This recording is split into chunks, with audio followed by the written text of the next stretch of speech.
Hey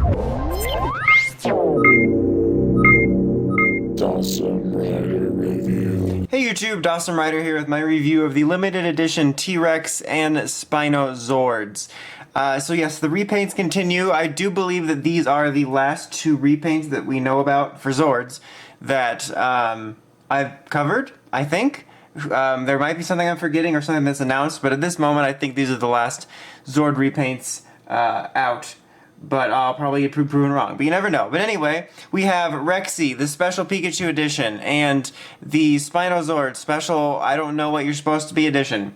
So to start, they do come with chargers, and as usual, their chargers we've already seen multiple times, so I'm not going to bother doing the sounds. But for Spinozord, you just get basically a straight-up regular Spinosaurus charger, with just the regular animation, not fossil, not special weird animation or anything like that. And then for T-Rex, you actually get the Black Edition one that came with the black version because, I guess I didn't even think about it, but you're just repurposing the packaging and materials for the Black Edition T-Rex. I don't know why I thought there would be like a red one and stuff, because that's the reason I'm not showing the boxes, is because just like with the other repaints, they just recycle the art. So for Spinozord it's the same, and for him they are just using the black art, and I thought it was really funny that they had the Black Edition T-Rex art on there. I'm like, oh man, that's really funny, but then I realized there was never an individual release red. But yeah, but like this coming with the special Black Edition T-Rex's charger just kind of reinforces the point that I make ad nauseum in these repaint reviews, and that an extra incentive for getting these would be a cool repaint of the charger, so a yellow T-Rex and then a whatever in the hell Spinozord, so yeah. But anyway, they are the same exact ones as you would get for a regular Spino release or the Black Edition T-Rex release. I guess we'll take a look at the Special Pikachu Edition first. This one comes with a Pikachu that follows you around and will make noises when you click on it. No, not really. But yeah, so it's a yellow repaint and with some black accents here, as you can see, in the chin and then in the little tail stub thingy, and some silver accents which are already there. But I actually have to admit, I actually quite like this version, which is part of the reason I decided to buy it. I think it's kind of cool. I think it kind of works well. I also do like the humor behind it kind of being a Pikachu edition, and I just do kind of dig the repaint for this one personally, which, like I said, is why I decided to get it. So I'm not mad at that. As you can see, it has that little cannon piece there that will fire when you press this button here, or lever or whatever, and it comes with two extra ones in addition to the one here. So just so you know, you do have that and whatnot, and obviously you can put chargers in there just like you can with the other ones. The mouth open and closes, all that fun jazz. You can take this off, which I'm just going to go ahead and do.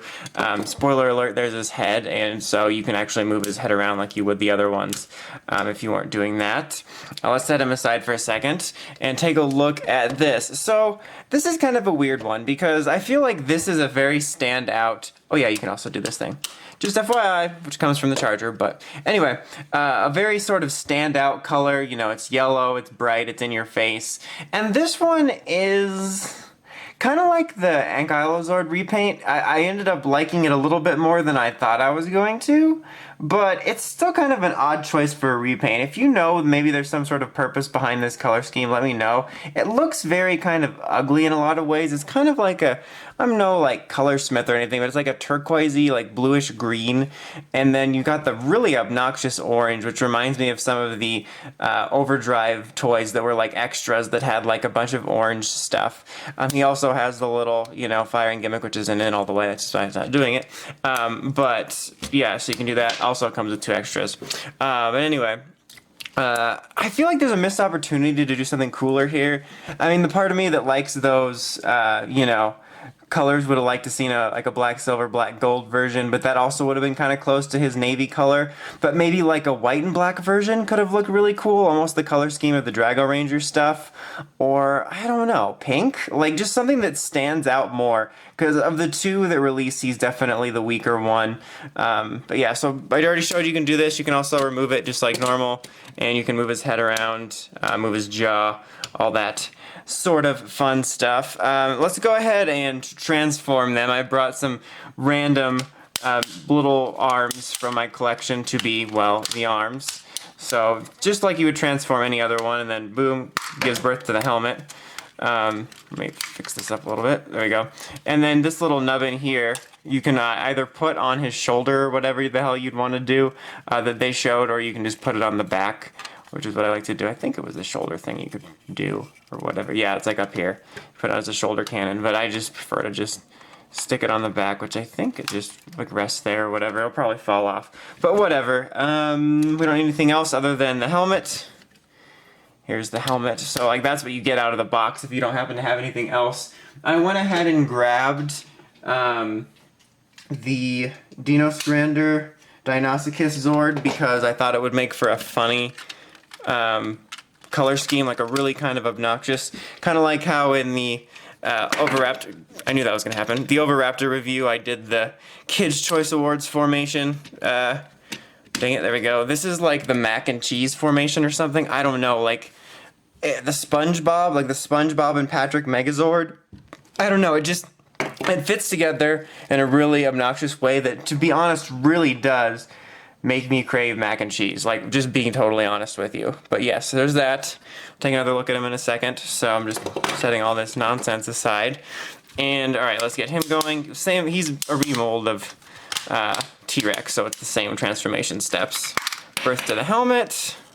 I'm just going to go ahead and take this off and set it aside. I don't really want it anywhere near me. Okay, there's his helmet. And then what did I grab for this guy? Okay, I grabbed the repaint Ankylo because I felt that his newish color scheme for this kind of fitted with this one. So let's do that. And then I grabbed the other head of the Dinosuchus repaint because yes. And that's what you have there for that. Let me just readjust everything here. So here's his, which actually it doesn't look too bad, honestly. Like, I wish I had picked a different or had a different one that kind of fit, but this actually does kind of fit semi-well with that. It's like a wild safety Megazord. I don't know, but that's what I picked so that they weren't just like one arms. Maybe like that would look cool if I just had Ankylo on him and he would be like a badass Megazord that doesn't care about the rules, so only has one arm. But yeah, there you have their Megazord formation, same exact. I just still kind of like the yellow's kind of comedic and cool at the same time, especially in this cheese Megazord. And this one is just kind of, yeah, like I said, the Ankylo kind of fits with it, but I couldn't think of what else I wanted to pick for it. But yeah, overall, like I always say with these repaints in general, these are the same quality as the other Zords you would have picked up, so there's not really any difference there in terms of my opinion. But so it just comes down to honestly whether you're into repaints in general or into either of these specifically, which is pretty much what I always say. If I had to specifically recommend one or the other of the two, I would say yellow T-Rex because I just think it's kind of a cooler / funny repaint, and it's much more of a standout, whereas Spino's just kind of odd and it doesn't stand out in a cool way. So yeah, he could have even maybe been a candidate for the red and black coloring that Tara used. But I don't know, not Tara from Buffy, but like Patera, like there we go. Anyway, until next time, make sure you check out the Crazy Podcast at WritersRangeRambles.com. And of course, don't forget to like, comment, subscribe. Until next time, Dawson Ryder, signing out.